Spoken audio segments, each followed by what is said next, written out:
Hi guys, welcome back to my channel. ఈరోజు నేను పుదీనా కొత్తిమీర పచ్చడి చేస్తున్నాను. ఇది వేడి వేడి అన్నంలో నెయ్యి వేసుకొని తింటే చాలా బాగుంటుంది.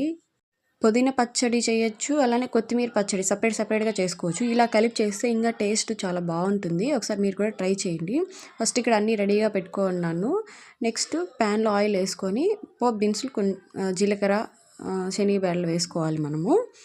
ఇవి కొంచెం ఫ్రై అయిన తర్వాత పచ్చిమిర్చి, కరివేపాకు వేసుకోవాలి. ఇవి వేసుకున్నప్పుడు కొంచెం దూరంగా ఉండండి, అవి పేలుతాయి. ప్లేట్ ఏదన్నా పెట్టేసుకోండి, లేదా పక్కకు వచ్చేసేయండి. నెక్స్ట్ ఇక్కడ టమాటోస్ 2 తీసుకున్నాను.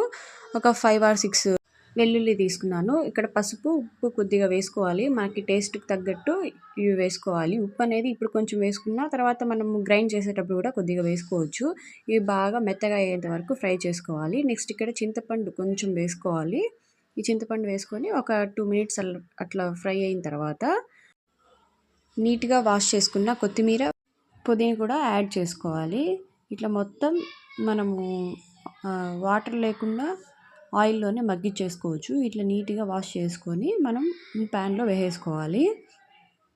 ఇది ఒక 2 minutes అట్లా వదిలేసిన తర్వాత ఆకు అనేది కొంచెం మెత్తబడిపోతుంది. అప్పుడు మనం కలుపుకుంటే సరిపోతుంది.